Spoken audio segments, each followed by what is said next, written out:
সঙ্গে সঙ্গে মুজিব কোটালার আবার গ্রেফতার করে নিয়ে গেল। হাইকোর্ট জামিন দিল, মুজিব কোর্ট জামিন দেয় নাই, যার কারণে আবার আটকে রাখলো। আল্লাহ রাব্বুল আলামিন আসমান থেকে দেখেছেন এই লোকটাকে গেট থেকে গ্রেফতার করে নিয়ে যাওয়ার, গুম করে রাখা হলো, প্রচার করা হচ্ছে বের হয়ে গেছে, কোথায় যেন পালিয়ে গেছে। আরো সে আজিমের মালিক দেখতে পাচ্ছিলেন, তিনি বললেন, ও জসিম তুমি পালায় নাই, ও পালাবে, একটু সবর করো, ধৈর্য ধারণ করো। বেশি দিন যেতে হয় নাই, 6 মাসের মাথায় দেখলাম জেলখানায় সবাই উল্লাস করছে। কারণ কি? হাসিনা পালিয়ে গেছে। نستغفره ونؤمن به ونتوكل عليه ونعوذ بالله من شرور أنفسنا ومن سيئات أعمالنا من يهده الله فلا مضل له ومن يضلله فلا هادي له ولن تجد له وليا مرشدا أجمعين. أما بعد فأعوذ بالله من الشيطان الرجيم. بسم الله الرحمن الرحيم. قد جاءكم من الله نور وكتاب مبين.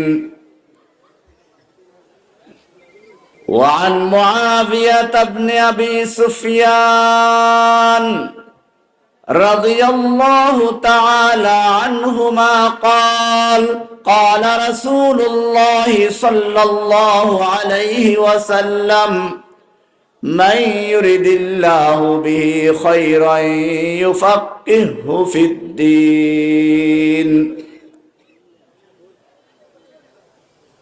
صدق الله تعالى وصدق رسوله النبي الأمي الكريم ونحن على ذلك لمن الشاهدين والشاكرين والحمد لله رب العالمين. وهل أفسد الدين إلا الملوك وأحبار سوء ورهبانها.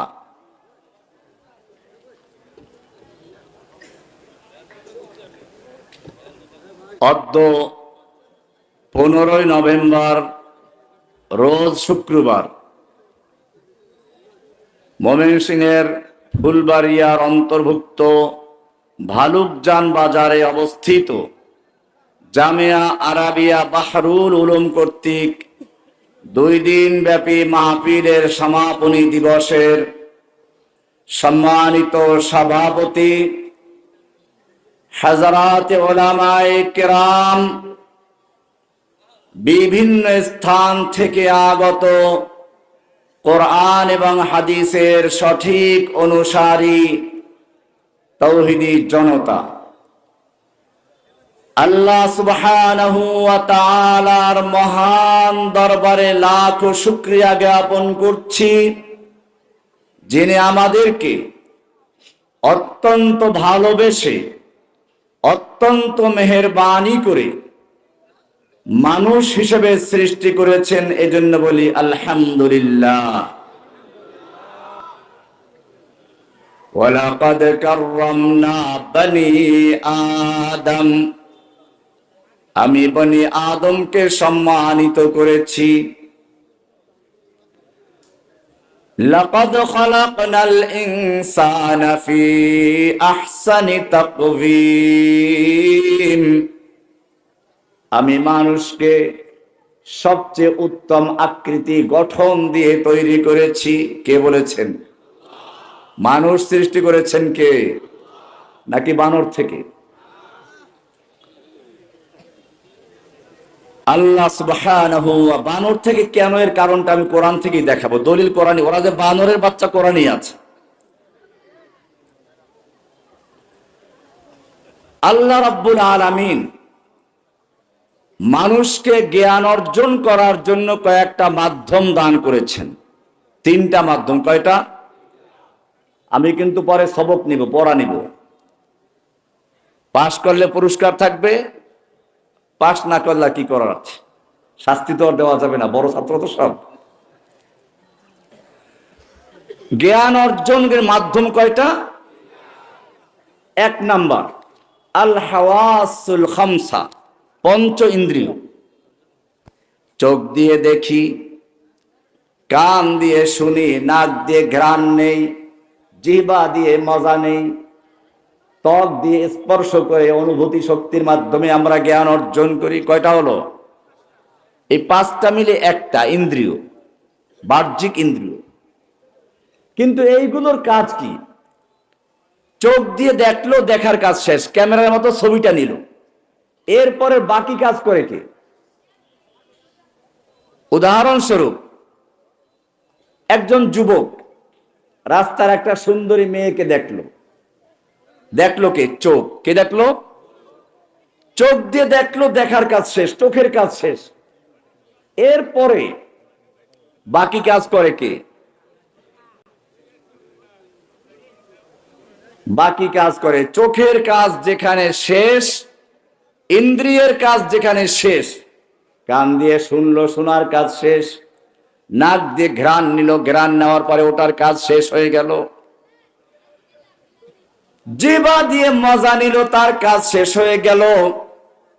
ইন্দ্রিয়ের কাজ যেখানে শেষ, ওইখান থেকে দ্বিতীয়টার কাজ শুরু হয়ে যায়, তার নাম হচ্ছে আল আকল, বিবেক, বুদ্ধি। এটা এখন গবেষণা করে ফ্যাক্টরিতে যেমন কারখানায় মাল তৈরি হয়, ঠিক এরকম ভাবে কোরআন বলছে ওয়াল্লাহু ইয়ালামু মা তাসনাউন। তোমরা তাসনাউন আরবি যারা জানেন তারা জানেন, সানা মানে হচ্ছে কি? কারখানা। আরব দেশে গেলে দেখবেন সানায়ে মানে শিল্প এলাকা, যেখানে বড় বড় কারখানা থাকে। আমাদের যেমন ঢাকা তেজগাঁও বাণিজ্যিক এলাকা, শিল্প এলাকা, ঠিক এরকম আরব দেশে সানায়ে বলা হয়। তার থেকে তাসনাউন, তার মানে হচ্ছে আল্লাহ বলছেন মাথার মধ্যে যে কারখানা আছে, এই কারখানার মধ্যে কি প্রোডাক্ট হচ্ছে এটা আল্লাহ জানেন। এখানে কারখানা আসলে হচ্ছে, কারখানাই আছে। ওই যে বললাম যুবক একটা মেয়েকে দেখলো, চোখের কাজ শেষ, এখন সে ফন্দি করে ওর বাড়ি কোথায়, কেমনে কথা বলা যাবে, চিঠি লিখবে কেমনে, মা বাপকে খুশি করবে কেমনে, বিভিন্ন ফন্দি আঁকতে আঁকতে শেষ পর্যন্ত তাকে সে নিয়ে আসে। দ্বিতীয় তাহলে কাজ হলো কার? আকল। কিন্তু একটা জিনিস খেয়াল রাখতে হবে, চোখ দিয়ে আমরা দেখি, চোখের পাওয়ার যত ভালো হোক, যদি আলো নিভে যায় দেখা যাবে? চোখের পাওয়ার তোমার যত পাওয়ারফুল হোক না কেন, যত ভালো হোক না কেন, যতক্ষণ পর্যন্ত তোমার চোখের সামনে কোনো আলো না থাকবে, চাই সূর্যের আলো, মোমবাতির আলো, বিদ্যুতের আলো, তারকার আলো, কোন প্রকার আলো যদি তোমার চোখের সামনে না থাকে, তোমার চক্ষু যত ভালো হোক না কেন তুমি কিছুই দেখতে পাবে না।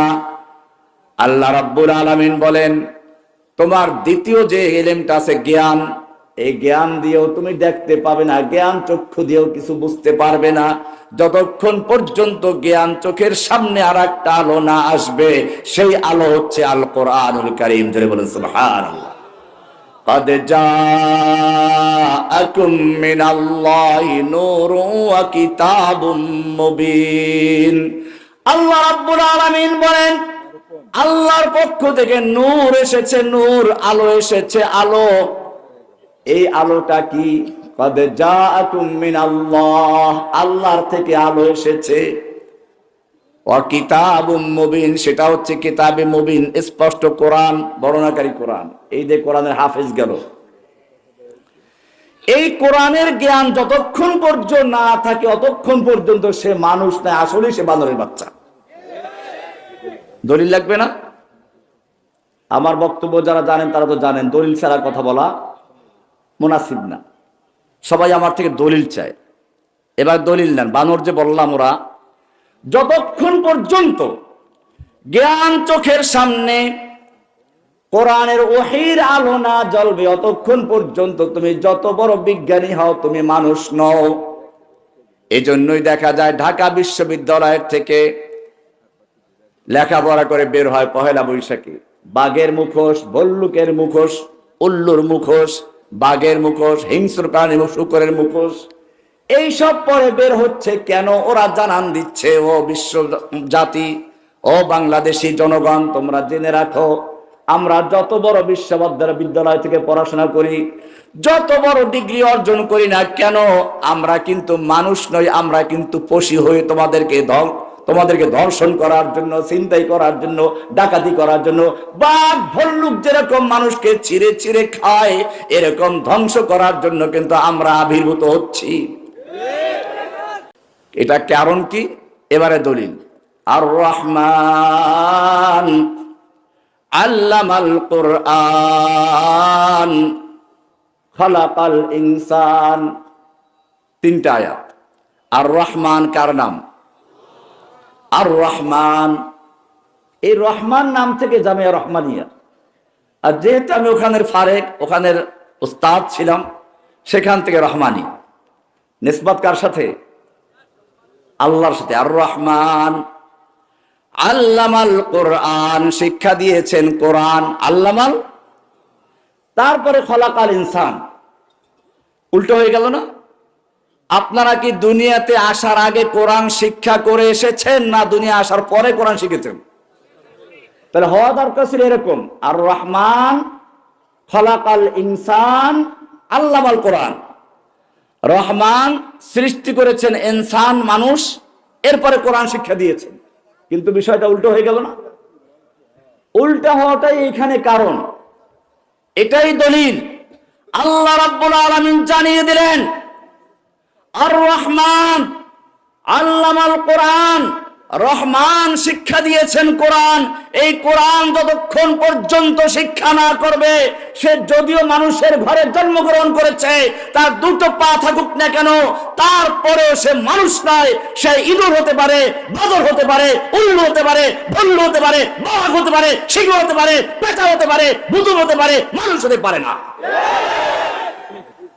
আর রহমান আল্লামাল কোরআন, কোরআন শিক্ষা দিয়েছেন। খলাকাল ইনসান, এটাই হচ্ছে তৃতীয় নাম্বার এলেমের মাধ্যম। ওটা হলো 1 নাম্বার পঞ্চ ইন্দ্রিয়। 1 নাম্বার কি? পঞ্চ ইন্দ্রিয়ের কাজ যেখানে শেষ, ওখান থেকে শুরু হয় কি? 2 নাম্বারটার কাজ আকল। আকলের কাজ যেখানে শেষ, ওখান থেকে শুরু হয় কার কাজ? ওহীর কাজ। কার কাজ? 3 নম্বর ইলম অর্জন করার মাধ্যম হচ্ছে ওহী। কি নাম? قد جاءكم من الله نور وكتاب مبين। ইলমে ওহী যতক্ষণ পর্যন্ত তোমার জ্ঞান চোখের সামনে না জ্বলবে, অতক্ষণ পর্যন্ত তুমি যত বিজ্ঞানী হও না কেন, তুমি মানুষ নও, তুমি পশু। তুমি কি? কারণ বাঁচার জন্য যে জ্ঞানরা পশুরও আসে। লাঠি দেখলে গরু দৌড় দেয় কিনা? গরুকে যদি বুঝান যে খবরদার অন্যের খেতে যাবি না, মুখ দিবি না, বুঝবে, কিন্তু লাঠি দেখলে ঠিকই বুঝে। তার ওই জ্ঞান গরুরও আছে। বাবুই পাখি বাসা বানায়, সে জ্ঞান তার আছে। বুঝা গেল? জাগতিক জ্ঞান অর্জন করার নাম জ্ঞান নয় যতক্ষণ পর্যন্ত কোরআনের জ্ঞান, ওহীর জ্ঞান না আসবে, ততক্ষণ পর্যন্ত মানুষ হতে পারে না। জ্ঞান চোখের সামনে যদি ওহী না থাকে, কোরআন বলছে একজন পুরুষ যে সম্পত্তি পাবে, মেয়ে লোকে অর্ধেক পাবে, এটা জ্ঞান দিয়ে বোঝা যাবে? 2 জন বোনকে একসাথে বিয়ে করা যাবে না কেন, এটা তুমি জ্ঞান দিয়ে বুঝবে না। মাকে কেন বিয়ে করা যাবে না, এটা তুমি জ্ঞান দিয়ে বুঝবে না। এটা বোঝার জন্য দরকার কি? ওহী। ওহী। কারণ এই কারখানার মালিক কে? একটা বিশাল কারখানার মালিক, কর্মচারীরা তাকে চিনে না। মালিকের সাধারণ পোশাকে এসে বিভিন্ন হুকুম দিচ্ছে, কেউ মানে না। এর মধ্যে হঠাৎ করে ম্যানেজার এসে বলল, কর্মকর্তা বৃন্দ, এই যে ব্যক্তি ইনি হচ্ছেন আমাদের কারখানার মালিক। সঙ্গে সঙ্গে সবাই সেলুট দেবে কিনা? এখন সে যা বলবে সব তার আইন, কথাটাই আইন। ঠিক এই বিশ্ব কারখানার মালিক কে? বিশ্ব কারখানার মালিক কে? ফেরাউনের কাছে মুসা আলাইহিস সালাম আর হারুন গেলেন, রবের দাওয়াত দিলেন। মুসা আলাইহিস সালাম কি উত্তর দিয়েছিলেন, কোরআন সেটা কোট করে দিয়েছে। ওইখানে রবের পরিচয় আছে, মালিকের পরিচয় আছে। قال ربنا الذي أعطى كل شيء خلقه ثم هدى। ও ফেরাউন, তুমি আমাকে রবের সম্পর্কে, রবের পরিচয় জানতে চেয়েছো। আমি যে রবের পরিচয় দেই সে তোর মতো কোনো দুর্বল লোক নয়। কারণ ফেরাউন নিজেও তো রব দাবি করেছিল। শুধু রব না, আনা রব্বুকুমুল আলা, আমি প্রধান রব। শুধু এটাই না, ফেরাউন বলেছিল মা আলিমতু মিন ইলাহিন গায়রি, আমি ছাড়া আর কোন আল্লাহ আছে কিনা তা আমি জানি না। আমাদের দেশে একজন ফেরাউন ছিল, কয়েকদিন আগে পালাইলো। এই ফেরাউনও বলতেছিল যে আমাকে, আমার কথাটাই চলবে, ছাড়া কারো কোনো আইন চলবে না। হাইকোর্ট চিনি না, জজ কোর্ট চিনি না, মুজিব কোর্ট চিনি না, সব চিনি, মুজিব কোর্ট চিনি। কোনটা চেনে? আমাকে হাইকোর্ট থেকে জামিন দিয়েছিল। জেল গেটে আসলাম, কাগজপত্র ওকে করে বের করে দিল। সঙ্গে সঙ্গে মুজিব কোর্টওয়ালারা আবার গ্রেফতার করে নিয়ে গেল। হাইকোর্ট জামিন দিল, মুজিব কোর্ট জামিন দেয় নাই, যার কারণে আবার আটকে রাখলো। আল্লাহ রাব্বুল আলামিন আসমান থেকে দেখেছেন এই লোকটাকে গেট থেকে গ্রেফতার করে নিয়ে যাওয়ার, গুম করে রাখা হলো, প্রচার করা হচ্ছে বের হয়ে গেছে, কোথায় যেন পালিয়ে গেছে। আরো সে আজিমের মালিক দেখতে পাচ্ছিলেন, তিনি বললেন, ও জসিম, তুমি পালায় নাই, ও পালাবে, একটু সবর করো, ধৈর্য ধারণ করো। বেশি দিন যেতে হয় নাই, 6 মাসের মাথায় দেখলাম জেলখানায় সবাই উল্লাস করছে। কারণ কি? হাসিনা পালিয়ে গেছে। মা আলিমতু মিন ইলাহিন গায়রি। ফেরাউন কি কি করত জানেন? সূরা কাসাসের শুরু থেকে পড়বেন, এখন বলতে গেলে অনেক লম্বা আলোচনা করা দরকার, আমি সেদিকে যাচ্ছি না। ফেরাউন দেশের মানুষকে বিভিন্ন দলে বিভক্ত করে রাখত। ওয়া জাআলা আহলাহা শিয়া। ফেরাউন তার দেশের লোকদের বিভিন্ন দলে উপদলে বিভক্ত করে রাখত। ইস্তাদঈফু তাইফাতাম মিনহুম, একদল মানুষকে সে ক্ষমতাশালী করত, আর এক দলকে দুর্বল করে রাখত। এরা সন্ত্রাসী, এরা জঙ্গি, এরা রাজাকার।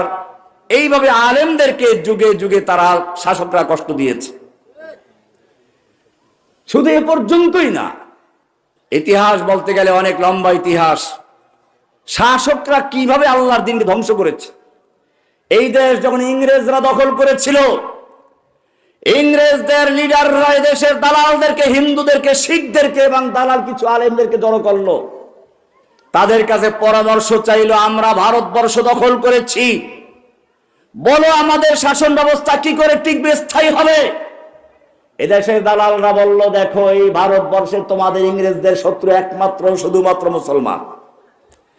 এই মুসলমান যদি থাকে ততক্ষণ পর্যন্ত ভারতবর্ষে তোমাদের ক্ষমতা স্থির হতে পারে না। এবারে মুসলমানদের হত্যা করার পরিকল্পনা শুরু হলো। দিল্লির চাঁদনি চক থেকে খয়বর পর্যন্ত এমন কোন গাছ ছিল না যে গাছের প্রত্যেকটা ডালে ডালে এক একজন আলেমকে ফাঁসিতে ঝুলানো দেওয়া হয়েছে। ওলামায়ে কেরামদেরকে ঘোড়ার শুকরের চামড়ার ভিতরে ঢুকিয়ে তারপরে ঘোড়ার পায়ের সঙ্গে বেঁধে দিয়ে দৌড়ানো হয়েছে। মাদ্রাসাগুলোকে বন্ধ করে দেওয়া হয়েছে, পুড়িয়ে দেওয়া হয়েছে। মসজিদগুলোকে ঘোড়ার আস্তাবল বানানো হয়েছিল। অনেক ওলামায়ে কেরামদেরকে আন্দামান দ্বীপে নির্বাসনে দেওয়া হয়েছিল, নির্জন বাসে। আমাকে রেখেছিল নির্জন বাসে, কোন লোকদেরকে মিলতে দেওয়া হয়নি আমার সাথে। নির্জন বাসে পাঠালো। ইলমুস সিগা যারা বলেন তারা দেখেছেন, ওই কিতাবের লেখক লিখেছেন, বুরুদে হাকির দার আ জাজিরা আজ নয় রঙ্গে তাকদীর বুদাস্ত। ওটা উনি ওইখানে বসে লিখেছেন, ওই কিতাবটা, সেই কাহিনী লিখেছেন। এভাবে ওলামায়ে কেরামদেরকে হত্যা করা হলো, মসজিদ ধ্বংস করা হলো, মাদ্রাসা বন্ধ করা হলো, নির্বাসনে দেওয়া হলো, বন্দী করা হলো, কোনো কিছুতে কাজ হচ্ছে না। ভারতবর্ষে ইংরেজ বিরোধী আন্দোলন আরো দাবানলের মতো জ্বলে উঠতে লাগলো। আমাদের এদেশের নব্য ইংরেজ লেডি ফেরাউন সেই কাজটাই করেছিল। প্রথমবারে এসে দেশের আলেমদের শিরোমণি, আমাদের মতো হাজারো আলেমদের উস্তাদ, বুখারী শরীফের যিনি সর্বপ্রথম বাংলায় অনুবাদ করেছেন আল্লামা আজিজুল হক সাহেব রহমাতুল্লাহ আলাইহিকে গ্রেফতার করলো, মুফতি আমিনীকে গ্রেফতার করে জেলে ঢুকালো।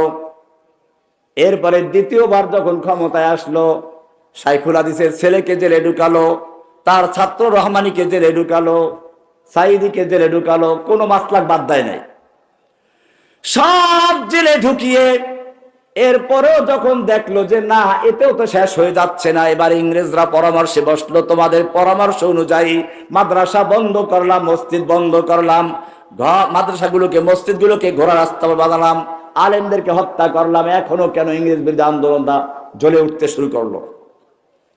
এইবারে দালালরা বলল, দেখো তোমরা যে কোরআন পড়িয়েছ ওটা কাগজের কোরআন, তোমরা যে মাদ্রাসা জ্বালিয়ে দিয়েছো, ইট আর কাঠের মাদ্রাসা জ্বালিয়ে দিয়েছো, তোমরা যে মসজিদ বন্ধ করেছো এটা ইটের মসজিদ বন্ধ করে দিয়েছো।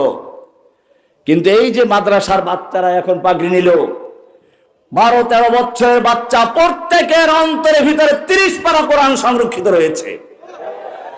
قد جاءكم من الله نور وكتاب مبين, আল্লাহর পক্ষ থেকে নূর এসেছে, নূর। ইউরিদুনা লিইউতফিউ নূরাল্লাহি বিআফওয়াহিহিম ওয়াল্লাহু মুতিম্মু নূরিহি ওয়ালাউ কারিহাল কাফিরুন। ইউরিদুনা লিইউতফিউ নূরাল্লাহ, ওরা আল্লাহর নূরকে নিভিয়ে দিতে চায় কিসের মাধ্যমে? মুখের ফু দিয়ে। আল্লাহ রাব্বুল আলামিন তার নূরকে পূর্ণ করেই ছাড়বেন, যদিও কাফেররা তার বিরুদ্ধে দাঁড়িয়ে যায়। আল্লাহ রাব্বুল আলামিন সেজন্য এই আলেমদেরকে রেখেছেন, যুগে যুগে তারা জেল জুলুম অত্যাচার নির্যাতন সহ্য করে তারপরেও তারা ইসলামকে টিকিয়ে রেখেছেন। মনে রাখবেন, জেল জুলুম অত্যাচার দিয়ে বোম মেরে আলেমদেরকে মারা যায়, মুসলিমকে মারা যায়, ইসলামকে মারা যায় না। इस्लाम जिंदा होता है हर करबला के बाद। कत्ल हुसैन दर हकीकत मुर्गे यजीद है, इस्लाम जिंदा होता है हर करबला के बाद। যত অত্যাচার করো, যখন ইমাম হোসাইনকে হত্যা করা হয় তারপর ইসলাম পুনর্জীবন লাভ করে, ঠিক কিনা? আমাদেরকে যাদেরকে জেলে ঢুকানো হয়েছিল তাদের কি ক্ষতি হয়েছে? আল্লামা সাইদ রহমাতুল্লাহ আলাইহিকে শহীদ করে দেওয়া হলো, তার ক্ষতি হয়েছে? মরতে তো হবেই, সেই মরণটা কত ইজ্জতের। হাসিনা বুঝতে পেরেছিল যদি ঢাকায় তার জানাজা হয় তাহলে এমন বিপ্লব ঘটে যাবে, হয়তো সেদিন তার ক্ষমতা পতন ঘটে যাবে। সেই জন্য তার লাশকেও ভয় পেয়েছে, ঠিক কিনা? জীবিত সাইদিকে যা ভয় পেয়েছে, মৃত্যু সাইদিকে তার যে বেশি ভয় পেয়েছে। এরপরে মামুনুল হককে গ্রেফতার করা হলো, রহমানীকে গ্রেফতার করা হলো, সাখাওয়াত রাজিকে গ্রেফতার করা হলো, কত নাম বলবো, সব গ্রেফতার করা হলো। আন্দোলন কি থেমে গেছে? এইবারে সবচেয়ে বড় চক্রান্ত শুরু হলো। ইংরেজদের তাহলে কি করা যাবে? এইবারে ইংরেজদের দালালরা বললে মাদ্রাসা বন্ধ করা দরকার নেই, মসজিদ বন্ধ করা দরকার নাই, এবারে মডেল মসজিদ বানাতে থাকো। যেখান থেকে তাদের ভাষায় জঙ্গিবাদের বিরুদ্ধে বক্তব্য দেওয়া হবে, ওদের ভাষায় জঙ্গিবাদ হচ্ছে আল্লাহর নবীর সারা জীবনের সুন্নাহকে তারা জঙ্গিবাদ বলে কলঙ্কিত করেছে। কোরআনের 500 আয়াত রয়েছে জিহাদের সম্পর্কে, যারা জিহাদের বিরুদ্ধে কথা বলে মুসলমান বলে সন্দেহ আছে, ইসলাম তাদের থাকতে পারে না, মুসলমান দাবি করা সম্ভব নয়। গোলাম আহমদ কাদিয়ানীকে তৈরি করলো, বললো এবারে এমন কিছু লোক বোম মারবো আমরা, ইসলামের উপরে মারবো, মুসলমানদের উপরে না। কাদের উপরে না? এইবারে মুসলিম মারবো না, ইসলাম মারবো। কি করব? আগেরটা বড় না পরেরটা বড়? প্রথম যে বোমটা তৈরি করলো জীবন্ত বোম, তার নাম হচ্ছে গোলাম আহমদ কাদিয়ানি। কি নাম? কাদিয়ানি প্রথম দাবি করলো আল্লাহর নবীর কাছে জীবদ্দশায় সে এসেছিল, নবীর কাছেই এসেছিল। আল্লাহর নবীর কাছে সে একটা বিশাল দল নিয়ে আসলো, বলল দেখো আমাকে যদি আপনার পরে নবী বানান তাহলে আমি আপনার ধর্ম গ্রহণ করব। আল্লাহ নবীর হাতে ছিল একটা খেজুরের ডাল। বলে নবুয়ত তো পরের কথা, এই খেজুরের ডালটা সম্বন্ধে দাবি করো যে মৃত্যুর পরে এটা তোকে দেওয়া হবে, আমি এইটা দিতেও রাজি না। ফিরে গেল। এরপরে সে ওখানে গিয়ে আরেকটা চিঠি লিখলো, ফাইন্নি মিন মুসাইলামাতা রাসূলিল্লাহি ইলা মুহাম্মাদির রাসূলিল্লাহ। আল্লাহর রসুল মুসাইলামার পক্ষ থেকে আল্লাহর রসুল মুহাম্মদের প্রতি। ব্যাপারটা বুঝতে পারছেন? অর্থাৎ নিজে আল্লাহর রসুল দাবি করলো, রাসূল সাল্লাল্লাহু আলাইহি ওয়াসাল্লামকে স্বীকৃতি দিল। এরপরে বলল ফাইন্নি উশরিকতু ফিল আমর, নবুয়তের ব্যাপারে আপনার সঙ্গে আমাকে অংশীদার করা হয়েছে। ফানিসফুল আরদি লি ওয়া নিসফুল আরদি লিকুরাইশ, অর্ধেক পৃথিবীর নবী আমি, অর্ধেক পৃথিবীর নবী আপনি। আল্লাহ নবী দলিল চেয়েছিলেন না? মনে রাখবেন, আল্লাহর নবীর পরে যদি কোনো ব্যক্তি নবুয়তের দাবি করে তার কাছে প্রমাণ চাওয়া জায়েজ নেই। কারণ প্রমাণ চাওয়ার মানে হচ্ছে যে হ্যাঁ হতে পারে, তুমি দলিল দাও দেখি মানা যায় কিনা, এটা না? তাহলে তো এক ধরনের স্বীকৃতি দেওয়া হলো। আমরা আল্লাহর নবীর থেকে শিক্ষা নেই কি করেছেন? আল্লাহর নবী কি তার কাছে দলিল চেয়েছিলেন যে ঠিক আছে তুমি যে আমার সঙ্গে নবুয়তে তোমাকে অংশীদার করা হয়েছে, দলিল পেশ করো? দলিল চেয়েছিলেন? আল্লাহ নবী উত্তর কি লিখলেন দেখুন, সালাম মিন মুহাম্মাদির রাসূলুল্লাহ ইলা মুসাইলামাতাল কাজ্জাব। আল্লাহর রাসূল মুহাম্মাদের পক্ষ থেকে মিথ্যাবাদী মুসাইলামার প্রতি কি বললেন? সরাসরি কি বললেন? এরপরে লিখলেন ইন্নাল আরদা কুল্লাহা লিল্লাহ, গোটা জমিনের মালিক আল্লাহ। ইউরিসুহা মান ইয়াশা, তিনি যাকে ইচ্ছা তাকে জমিনের খেলাফত দান করেন। তোকে দাওয়াত দিচ্ছি ইসলাম কবুল কর। যাই হোক, এরপরে অনেক লম্বা ঘটনা আছে। এই মুসাইলামাতুল কাজ্জাব নবুয়ত দাবি করলো। আল্লাহ নবী তার কাছে কোনো প্রমাণ চান নাই, উল্টা তার বিরুদ্ধে সেনাদল পাঠালেন। কিন্তু আল্লাহ নবী এর মধ্যে মৃত্যু হয়ে গেছেন, সেনাদল আর যেতে পারে নাই। আবু বকর রাদিয়াল্লাহু তাআলা আনহুর যুগে যুদ্ধ হলো এবং সেই যুদ্ধে অনেক সাহাবী মারা গেলেন। শেষ পর্যন্ত মুসাইলামাকে হত্যা করা হয়েছিল। এই ফিতনা ওখানেই শেষ হলো। আল্লাহর নবী সাল্লাল্লাহু আলাইহি ওয়াসাল্লাম ভবিষ্যৎবাণী করেছিলেন, ইয়াকুনু ফি আখিরিজ জামানে দাজ্জালুনা কাযযাবুন। ঠিক হাসিনাও সেই পথ অনুসরণ করলো। গোলাম আহমদ কাদিয়ানির পরিবর্তে আমাদের লজ্জা হয় যে ওলামায়ে দেওবন্দ ইংরেজদের বিরুদ্ধে বুলেটের সামনে বুক পেতে দিয়েছিলেন। মাওলানা মাদানী রহমাতুল্লাহ আলাইহি ইংরেজদের বিরুদ্ধে আন্দোলন করছেন, কারফিউ জারি করা হলো। দিল্লি শাহী মসজিদের সামনে বক্তব্য দিবেন, গুলির অর্ডার। তিনি হাজির হয়ে গেলেন, বলেন আমি শুনেছি এইখানে আজকে ইংরেজ বিরোধী বক্তব্য দিলে তাকে গুলি করা হবে, আমি মাদানী হাজির হয়েছি, করো গুলি। এই বলে তিনি তার শেরওয়ানির বুতাম ছিঁড়ে ফেললেন। সঙ্গে সঙ্গে উপস্থিত সমস্ত পুলিশের রাইফেলগুলো হাত থেকে ঝরঝর করে পড়ে গিয়েছে। 2 ঘন্টা পর্যন্ত বক্তব্য দিয়েছিলেন। সেই ঐতিহাসিক বক্তব্যের শুরু ছিল এরকম, সাগামিরো গরবাজিরো মোশেরা দেওয়া কুনান, সাগামিরো গরবাজিরো মোশা দেওয়া কুনান, ইচনি আরকানে দৌলত মুলকে রাভিরা কুনান। যেই দেশের কুকুর হচ্ছে বাদশাহ, কুকুর কি? প্রধানমন্ত্রী হচ্ছে কুকুর, মন্ত্রী হচ্ছে বিড়াল, এমপি হচ্ছে ইঁদুর। যেই সংসদে কুকুর বিড়াল আর ইঁদুর থাকে সেই সংসদ মানুষের কল্যাণে আসতে পারে না। সেই সংসদ দেশের হাজার হাজার কোটি টাকা লুট করে 1 লক্ষ 2 লক্ষ নয় 18 লক্ষ কোটি টাকা লুট করে এদেশ থেকে যেখান থেকে এসেছিল সেখানে পালিয়ে গেছে। সাগামিরো গরবাজিরো মোশেরা দেওয়া কুনান, ইচনি আরকানে ও দৌলত মুলকে রাভিরা কুনান। দীর্ঘ 2 ঘন্টা পদক চা দিলেন। আজকে সেই দেওবন্দের একজনই ছাত্র, অথচ এই দালাল সরকারের পক্ষে 1 লক্ষ মুফতির দস্তখত নিয়ে এসে একটা বই লেখলো। কিসের বিরুদ্ধে? বলগাদের বিরুদ্ধে না? এই জমানে আল্লাহর নবীকে গালিগালাজ করা হয়েছিল, চরম গালিগালাজ করা হয়েছিল। আমি তার প্রতিবাদে বই লিখেছিলাম, বক্তব্য দিয়েছিলাম। যখন দেখলাম এই দেশের কিছু কুলাঙ্গার নাস্তিক বিদেশ যাওয়ার জন্য ভিসা পায় না, টাকা পয়সা নেই, এই ফকিরের বাচ্চাগুলো আল্লাহর নবীকে গালিগালাজ দেওয়াটাকে মাধ্যম গ্রহণ করলো বিদেশ যাওয়া। আল্লাহর নবীর বিরুদ্ধে কিছু লেখলে সামাজিক যোগাযোগ মাধ্যমে লেখে, আর এরপরে আমাদের দেশের মুসলমানরা মিছিল করে। এটাই তোরা চায়। মিছিল করলে বড় বড় ছবিগুলো নিয়ে ওরা বিভিন্ন দূতাবাসে যায়, গিয়ে বলে আমরা বিজ্ঞান মনস্ক। ওদের বিজ্ঞান হচ্ছে আল্লাহর নবীকে গালি দেওয়া, বিজ্ঞান হচ্ছে রাসূলকে গালিগালাজ করা, কোরআনকে নিয়ে কটূক্তি করা। এরপরে বিদেশিরা যখন দেখে মাশাআল্লাহ এই লোকগুলি তো দরকার, তাদেরকে ভিসা দিয়ে বিদেশ পাঠিয়ে দেয়। কোরআন পরিষ্কার জানিয়ে দিয়েছে, লা ইল্লাম ইয়ানতাহিল মুনাফিকুনা ওয়াল্লাযীনা ফী কুলুবিহিম মারাদুন ওয়াল মুরজিফুনা ফিল মাদিনাতি লানুগরিয়ান্নাকা বিহিম।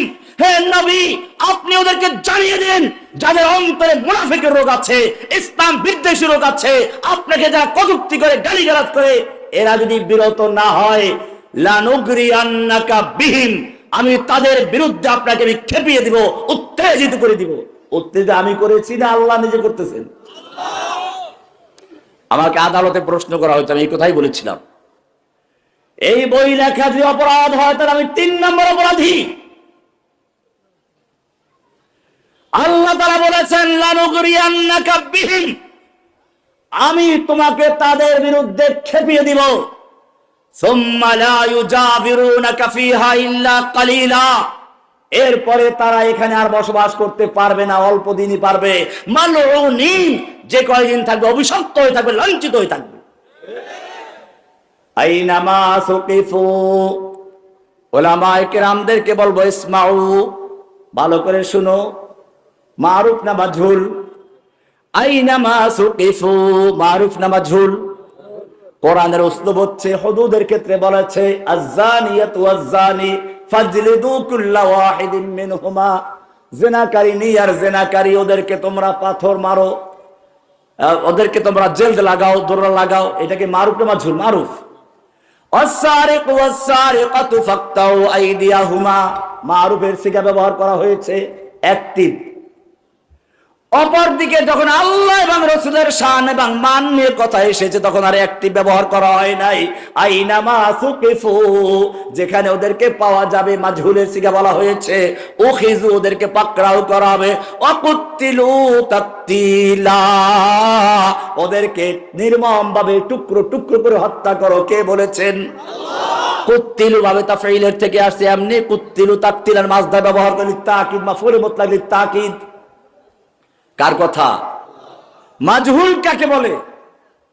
এই ছাত্ররা যারা হিদায়াতুন নবর আছে না কেউ, মাজহুল কাকে বলে? মাজহুল বলে মা লাম ইউসাম্মা ফাইলুহু। ভালো করে শিখো, কাকে বলে?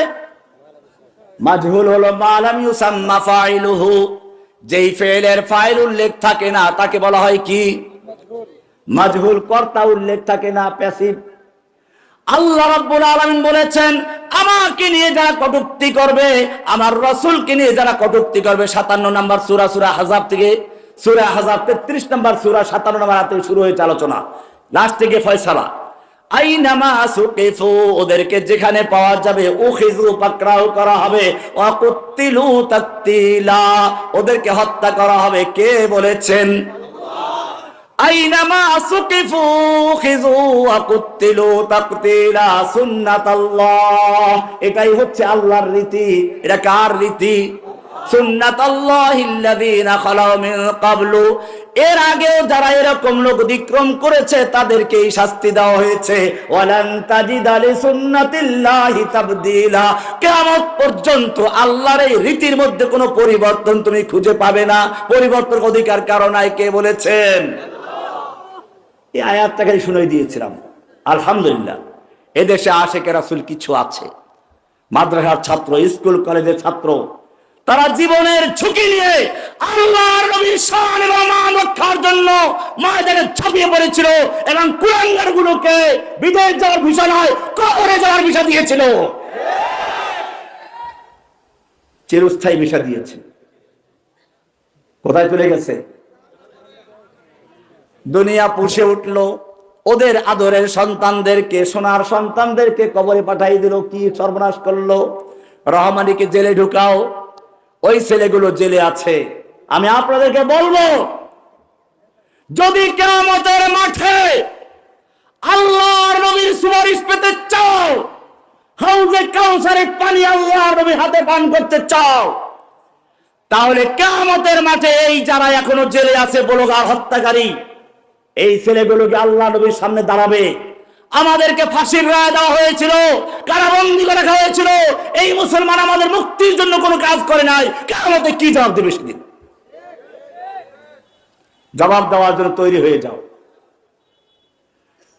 ভাইয়েরা আমার, গোলাম আহমদ কাদিয়ানী কি বই লেখালো, আমাদের নব্য ইংরেজ লেডি ফ্রাউন, সেও বই লেখালো। কাকে দিয়ে? 1 লক্ষ ওলামায়ে কেরামদের মুফতির ফতোয়া নিল, বলগারদের বিরুদ্ধে না। কার বিরুদ্ধে? রহমানীদের বিরুদ্ধে। রহমানীদেরকে জেলে রাখো। আমি স্পষ্ট বলতে চাই, আমি একটা কবিতা পড়েছিলাম, ওয়াহাল আফসাদাদ-দীনা ইল্লাল মুলুকু ওয়া আহবারু সুইন ওয়া রাহবানুহা। যুগে যুগে আল্লাহর দ্বীনকে ধ্বংস করেছে 2 শ্রেণীর লোকেরা। কয় শ্রেণীর লোকেরা? কয় শ্রেণীর লোকেরা? কে বলেছেন? আলী রাদিয়াল্লাহু তাআলা আনহু। মাদ্রাসায় পড়ার কিতাব, ওই যে হেদায়েতুন নূরে পড়া আদবের কিতাব, কি যেন, ফয়জুল কালাম, সম্ভবত ওইটার মধ্যে আছে, দেখে নেবেন। ওয়াহাল আফসাদাদ-দীনা ইল্লাল মুলুকু ওয়া আহবারু সুইন ওয়া রাহবানুহা। যুগে যুগে আল্লাহর দ্বীনকে 2 শ্রেণীর লোকেরা ধ্বংস করেছে। এক শ্রেণীর লোক হচ্ছে কারা? শাসকরা। কারা? একদল শাসক, আর এক দল হচ্ছে সেই শাসকগুলো কারা? ফিরাউন आए, हामान आए, जालिम जाबिर सुल्तान आए, कितने कितने शैतान आए, सबको हुई रसवाई हासिल, जाअल हक व ज़ाक़ल बातिल, इन्नल बातिल काना ज़हूक़ा। हसीना आए, नौफिल आए, हासन इनू, हसीना आए, नौफिल आए, नानक आए, हासन इनू, कामल आए, आनिस आए, कौवा कादिर आनिस आए, दरवेश बाबा, कितने कितने शैतान आए, सबको हुई रसवाई हासिल, जाअल हक व ज़ाक़ल बातिल, इन्नल बातिल काना ज़हूक़ा। সব পালিয়ে গেছে। শুধু ওরাই পালায় নাই, ওদের সঙ্গে বাইতুল মুকাররমের খতিবটাও পালিয়েছে। ওয়াহাল আফসাদাদ-দীনা ইল্লাল মুলুকু। আলী রাদিয়াল্লাহু তাআলা আনহু বলেছেন, সেই কত আগে 2 শ্রেণীর লোকেরা যোগসাজশ করে ইসলাম ধ্বংস করেছে। একদল হচ্ছে শাসক, আর এক দল তাদের 5 চাটা গোলাম দরবারি মৌলবী। পালিয়ে গেছে কিনা? মিলে গেছে। মাদ্রাসার সামনে ওয়াজ, এই জন্য বলছি কথাগুলো। এই মাদ্রাসার থেকে যেন আলেম তৈরি হয়, যারা কখনো কোনো বাতিলের সামনে মাথা নত করে, সেই দোয়া করবেন ইনশাআল্লাহ। আজকে যারা পাগড়ি নিলা, মুফতি হলা, দাওরা ফারিক হলা, হাফেজ হলে যারা, তোমাদের মনে রাখতে হবে, ইয়া তালিবি ইলমিন নবী মুহাম্মাদিন। ইবনে হাজার আসকালানী শারিহ বুখারী, তিনি লিখেছেন, ইয়া তালিবি ইলমিন নবী মুহাম্মাদিন। তালিবি না ছিল, নুন পড়ে গেছে, জমা। এটা হেদায়েতের মধ্যে পড়েছ, ইলামান নাউনা তাসনিয়াতে মাকসুরাতুন আবাদা, অনুনাল জামে মাফতুহাতুন আবাদা, ওয়া কিলাহুমা তাসকুতান ইনদাল ইদাফা। পড়ে গেছে নুন।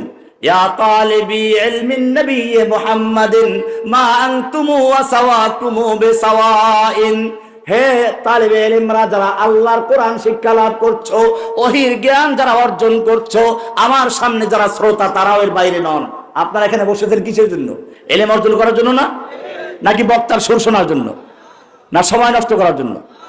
যদি তাই হয়, আল্লাহর নবীর পক্ষ থেকে ইমাম ইবনে হাজার আসকালানী বলছেন, ইয়া তালিবি ইলমিন নবী মুহাম্মাদিন, ও ইলমিন নবীর শিক্ষার্থীরা যারা আওয়াজের মাধ্যমে কোরআন শিখছো, ইলম শিক্ষা লাভ করছো, মাদ্রাসায় পড়াশোনা করছো, ইয়া তালিবি ইলমিন নবী মুহাম্মাদিন মা আনতুম ওয়া সাওয়াকুম বিসাওয়াইন, তোমরা এবং তোমাদের বাইরে যারা তারা সমান।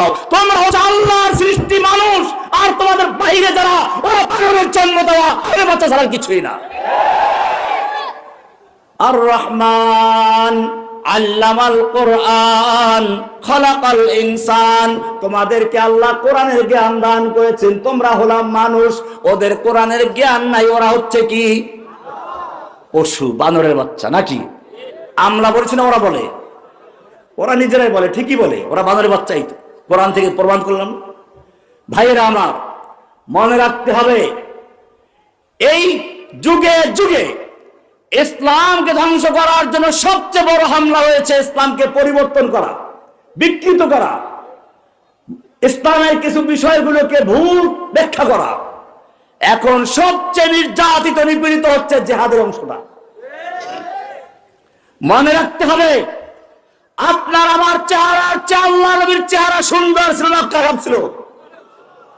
তোমার আমার চেহারার চেয়ে আল্লাহ নবীর চেহারা কত সুন্দর ছিল। শুনো, হাসান ইবনে সাবিত ফরমাতে हैं, ওয়া আহসানা মিনকা লাম তারা কাত্তু আইনি ওয়া আজমালা মিনকা লাম তালিদিন নিসাউ খুলিকতা মুবাররাম মিন কুল্লি আইবি কান্নাকা কদ খুলিকতা কামা তাশাউ। হে নবী, আপনার চেয়ে সুন্দর চেহারা কোনোদিন কোনো মানুষ দেখে নাই, কোনো মহিলা হয়তো সুন্দর চেহারা লোক জন্ম দেয় নাই। সব দোষ ত্রুটি মুক্ত হয়ে আপনাকে সৃষ্টি করা হয়েছে। যেমন আপনি চেয়েছিলেন, যেন আপনার চাহিদা মতো আল্লাহ আপনাকে সৃষ্টি করেছেন। আয়েশা রাদিয়াল্লাহু তাআলা কি বলছেন শুনুন, লানা শামসুন ওয়ালিল আফাকি শামসুন, লানা শামসুন ওয়ালিল আফাকি শামসুন ওয়া শামসি আফদালু শামসিস সামাই ফাইন্নাশ শামসা তাতলু বাদাল ফাজরি ওয়া শামসি তাতলু বাদাল ইশাই। আমারও একটা সূর্য আছে, আসমানের একটা সূর্য আছে। আমার সূর্য আসমানের সূর্যের চেয়ে অনেক বেশি আলো দেয়, কারণ আসমানের সূর্য উদিত হয় দিনের বেলায়, আমার সূর্য উদিত হয় জাহেলিয়াতের অন্ধকারকে দূর করে কোরআনের আলো দিয়ে। যেই জাহেলি সমাজে নিজেদের কোনো পরিচয় ছিল না, লুটপাট, ধর্ষণ, খুন খারাপি যাদের পরিচয় ছিল, সেই সমাজকে একটা সুন্দর এমন সমাজ তৈরি করলেন যারা লুটতরাজ করে না, উল্টা মানুষের মাল পাহারা দিয়েছে। दुर्फेशानी ने तेरी कतरों को दरिया कर दिया, दुर्फेशानी ने तेरी कतरों को दरिया कर दिया, दिल को रोशन कर दिया, आंखों को बीना कर दिया, खुद न थे जो राह पर औरों के हादी बन गए, क्या नजर थी जिसने मुर्दों को मसीहा कर दिया। যাদের নিজের কোনো পথের দিশা ছিল না, সেই লোকগুলোকে কোরআনের আলো দিয়ে এমন মানুষ তৈরি করলেন, তারা শুধু দিশাই পায় নাই, অন্যদের জন্য দিশারি হয়ে গেছে। কেমনে হয়েছিল? উলাইকা হিজবুল্লাহ, আল্লাহ তাদের খুশি উপাধি দিয়েছেন হিজবুল্লাহ। কি দিয়েছেন? কোনো দল না, আবার এখন তো হিজবুল্লাহ দল হয়ে গেছে। সাহাবায়ে কেরামদের মতো আমাদের হতে হবে। আল্লাহর নবীর চেহারা আমাদের চেয়ে সুন্দর ছিল, তাকওয়ার দিক থেকে, ইবাদতের দিক থেকে। আল্লাহর নবী রাস্তা দিয়ে চলছেন, আল্লাহ তাআলার কষ্ট সহ্য হয় না, মেঘ এসে ছায়া দিচ্ছে। রাতের বেলায় তাহাজ্জুদ পড়ছেন, পা ফুলে যাচ্ছে, আসমান থেকে ওহী নাযিল হয়ে যাচ্ছে, ইয়া আইয়ুহাল মুযাম্মিল কুমিল লাইলা ইল্লা কালিলা নিসফাহু আবিল কুস মিনহু কালিলা। ও মুযাম্মিল, তুমি রাত্রে সারা রাত ইবাদত করতেছো, ভালো কথা, তুমি যেমন সারা রাত্র ইবাদত করলে খুশি, আমি আল্লাহ তোমাকে কিছুক্ষণ ঘুমন্ত দেখলেও খুশি হয়ে যাই। নিসফাহু আও ইনকুস মিনহু কালিলা আও জিদ আলাইহি, রাতের অর্ধেক রাত্র জাগরণ করো, বা তার চেয়ে একটু কম বা তার চেয়ে বেশি। ইন্না লাকা ফিন নাহারি সাবহান তাবিলা, দিনের বেলায় তোমাকে দীর্ঘ সাঁতার কাটতে হবে। সাঁতার কি মরুভূমিতে সাঁতার কাটার ব্যবস্থা আছে নাকি? এই সাঁতার হচ্ছে, যুবকদেরকে বলবো, ইন্না লাকা ফিন নাহারি সাবহান তাবিলা, সাঁতার কাটতে গেলে নদীতে পড়ে একসাথে পাও চালাতে হয়, হাত চালাতে হয়, বডি ছেড়ে দেওয়া যাবে না, তার ডুবে মারা যাবে। ঠিক তেমনি ভাবে যারা তাওহীদের দাওয়াত দিচ্ছ, নবীওয়ালা কাজ করছো, তোমাদেরকে মনে রাখতে হবে হাত পা ছেড়ে দেওয়া চলবে না। যত বাধা আসুক, যত বিপদ আসুক, সবগুলোকে মোকাবেলা করে তন্দিয়ে বাদ মুখালিফ সে ঘবরা আয়ো কম ये तो चलती है तुझे ऊंचा उड़ाने के लिए, সকল বাধা বিপত্তি মোকাবেলা করে বাস পাখি যেরকম ভাবে ঝড় হওয়ার মোকাবেলা করে আর ঊর্ধ্বকার চলতে থাকে, ঠিক তোমাকে সেভাবেই চলতে হবে। আল্লাহর নবী কোরআন মুখস্থ করার জন্য দ্রুত ঠোঁট নাড়াচাড়া করছেন। ওস্তাদ যদি একটু করা হয়, পড়াটা গুরুত্বপূর্ণ হয়, ছাত্র কি করে? ওস্তাদের সঙ্গে সঙ্গে ঠোঁট নাড়ায় পড়ে, তাই না? আল্লাহর নবী জিব্রাইলের সঙ্গে ঠোঁট নাড়াচাড়া করে পড়ছেন, কষ্ট করে করে মুখস্থ করছেন। আল্লাহ বলেন, খবরদার কষ্ট করা দরকার নাই। লা তুহাররিক বিহি লিসানাকা লিতাজালা বি, ইন্না আলাইনা জামাহু ওয়া কুরআনা। ও নবী, কোরআনকে দ্রুত মুখস্থ করার জন্য ঠোঁট নাড়াচাড়া করার কোনো প্রয়োজন নেই। ইন্না আলাইনা জামাহু ওয়া কুরআনা, গোটা কোরআনকে নূর বানিয়ে আপনার সিনায় জমা করে দেওয়ার দায়িত্ব আমি আল্লাহ নিজে গ্রহণ করেছে। এত মায়া, নবীর সামনে কেউ কথা বললে ওহী নাযিল হয়ে যায়।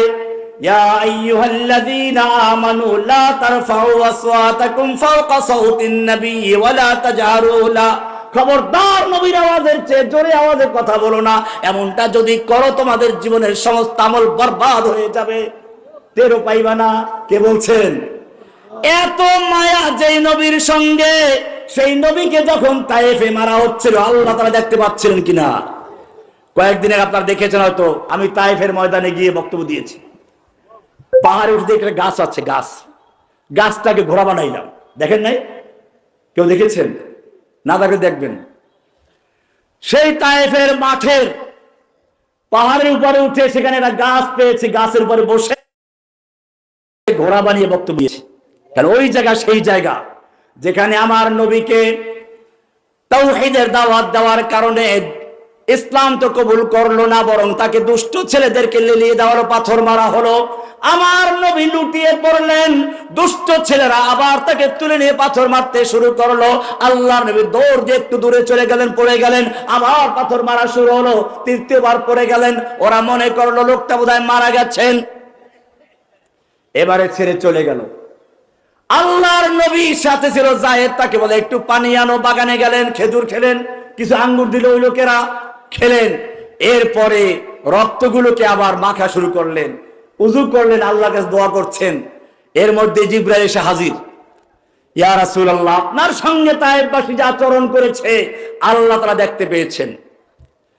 আমার সঙ্গে যে ফেরেশতা রয়েছে, তায়েফের সেই পাহাড়ের দায়িত্বে নিয়ে যে ফেরেশতা, তায়েফের পাহাড়গুলো সবই আমি দিয়েছি, আমার ভিডিওতে দেখবেন, অনেক উঁচু উঁচু পাহাড়। এই পাহাড়গুলো যদি হুকুম করা হয়, দুই দিক থেকে চাপা দিয়ে তায়েফবাসীকে জন্মের তরে বিদায় করে দিবে। আল্লাহর নবী কি বলেছিলেন? আল্লাহ নবী হাত তুলে দোয়া করছেন, রব্বুল আলামিন, এই তায়েফবাসী আমাকে চিনতে পারে নাই, বুঝতে পারে নাই, আমি তোমার নবী, তা ওরা জানতে পারে নাই। জানলে আমার সঙ্গে বেয়াদবি করতো না। আল্লাহ, এই জন্য তুমি ওদেরকে ধ্বংস করে দিও না। ওদেরকে ধ্বংস করে দিলে আমি কার কাছে দাওয়াত পৌঁছাবো? হয়তো ওরা দাওয়াত কবুল করবে না, ওদের পরবর্তী প্রজন্ম দাওয়াত কবুল করবে। আমার জিজ্ঞেস হচ্ছে, আল্লাহর নবীকে তায়েফে যে এত পাথর মারা হলো, আল্লাহ দেখতে পাচ্ছিলেন কিনা? আল্লাহর ফিরাবার ক্ষমতা ছিল কিনা? ফিরাইছিলেন কিনা? কেন ফিরাইলেন না? উহুদের ময়দানে আল্লাহর নবী যুদ্ধের ময়দানে লোহার পোশাক পরে নেমেছেন। পাগড়ি পরাও যেমন সুন্নাত, লোহার পোশাক পরাও সুন্নাত। আল্লাহর নবীর মাথার উপরে লোহার হেলমেট পরা ছিল, আঘাত করলো তলোয়ার দিয়ে, লোহাটা ঢুকে পড়লো আল্লাহ নবীর গালের ভিতরে, দাঁত পড়ে গেল, লোহাটা ঢুকে রইল, একটু দাঁতে যন্ত্রণা হলে কত ব্যথা, আর আল্লাহর নবীর গালের ভিতরে লোহা ঢুকে গিয়ে দাঁত পড়ে গেছে। দুজন সাহাবী সেই লোহাটাকে বের করার জন্য জোরে দাঁত দিয়ে টান দিলেন, তাদের দাঁতগুলো পড়ে গেছে। আমার জিজ্ঞাসা, আল্লাহর নবীকে যখন এই তরবারির আঘাত করা হচ্ছিল আল্লাহ তাআলা দেখতে পাচ্ছিলেন কিনা? আল্লাহর ফিরাবার ক্ষমতা ছিল কিনা? ফিরাইছিলেন কিনা? কেন ফিরান নাই? এই কথা শিক্ষা তাহলে কি ভুলে গেছিলেন? না, আল্লাহ তাআলা ভুলেও যান নাই। মা ওয়াদ্দাআকা রাব্বুকা মা ক্বালা, হে নবী আপনাকে আপনারা ছেড়েও দেন, আপনি অসন্তুষ্ট হন নাই। বলে তাহলে আমাকে এত মারলো কেন ফিরাও নাই? আল্লাহ তাআলা জানিয়ে দিচ্ছেন, আমা হাসিবতুম আন তাদখুলুল জান্নাতা ওয়া লাম্মা ইয়াতিকুম মাসালুল লাযীনা খালা মিন ক্বাবলিকুম মাসাতুমুল বাসাউ ওয়াদ-দাররাউ ওয়া যুলজিলু হাত্তা ইয়াকুলার রাসূলু ওয়াল লাযীনা আমানু মাআহু মাতা নাসরুল্লাহ। এখানে জব হয়ে গেছে। আজকে আমাদের সামনে মনে রাখতে হবে, সেই নবীর সুন্নতটাকে বিকৃত করার জন্য এক সময় এক দাজ্জাল বের করা হচ্ছে। সর্বশেষ দাজ্জাল বের হয়েছিল। আল্লাহ রাব্বুল আলামিন দাজ্জালকে এবং দাজ্জালের পৃষ্ঠপোষককে বিদায় করে দিয়েছে। ভাইয়েরা আমার এই কথাগুলোর উদ্দেশ্য হচ্ছে, এখনো সময় আছে, ঐক্যবদ্ধ হয়ে কোরআনের আলো ঘরে ঘরে জ্বালো না, সংসদে জ্বালাবার তৈরি হতে হবে, ঠিক কিনা? যদি ঐক্যবদ্ধ না থাকতে পারেন, কাদা ছোড়াছুরি করেন অথবা উল্টাপাল্টা কাজ করেন, এখানে পরিষ্কার বলি, আমার বক্তব্য অনেকেই শুনেন, যুবক ভাইরা বিশেষ করে, কিন্তু বক্তব্যের মর্ম বুঝেন না, উল্টাপাল্টা কাজ করে পুরো প্ল্যানটা ধ্বংস করে দিচ্ছে। আল্লাহর নবী মক্কায় যখন তাওহীদের দাওয়াত দেওয়া শুরু করলেন, লম্বা ইতিহাস,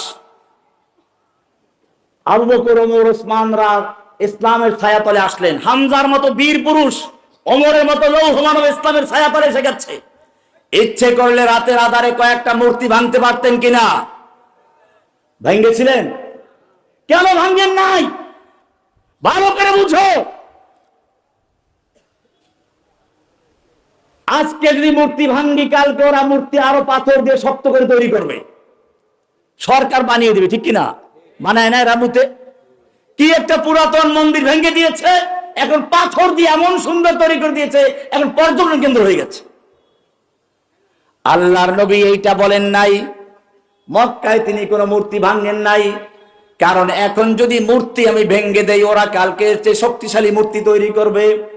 আমার কাজ হচ্ছে এবারে মূর্তি ভাঙ্গা নয়, তাওহীদের দাওয়াত দিয়ে ওদের কলবের থেকে মূর্তি অপসারণ করতে হবে। উলাইকা কাতাবা ফি কুলুবিহিমুল ঈমান। সাহাবায়ে কেরামদের অন্তরে, মানুষের অন্তরে আল্লাহ তাআলা কি রোপণ করেছেন? কাতাবা ফি কুলুবিহিমুল ঈমান, ঈমানের চারা, ঈমানের বীজ রোপণ করেছেন। কি রোপণ করেছেন? একজন কৃষক জমিনে চাষ দিয়ে লা ইলাহা ইল্লাল্লাহ, নেই কোন মাবুদ, আগাছা পরগাছা খাজা বাবা গাজা বাবা ল্যাংড়া বাবা সব উৎখাত করে ইল্লাল্লাহ পরিষ্কার করে খেত তৈরি করেছেন, সব উৎখাত করে এরপরে কি করেছেন? আল্লাহকে বসিয়েছেন। ব্যাপারটা বুঝে আসছে? লা ইলাহার দাওয়াত দিলেন, কাতাবা ফি কুলুবিহিমুল ঈমান, এরপরে আবার ওয়া আইয়াদাহুম বিরূহিম মিনহু, কৃষক ফসল লাগানোর পরে ভুলে যায় না, সার দেয়। ওয়াইয়াদাহুম বিরূহিম মিনহু, সার দেওয়া হচ্ছে। এরপরে যাতে করে আগাছা পরগাছা গাজাতে না পারে সেজন্য কি করে? বন বাছে, আগাছা পরগাছা বাছাই করে।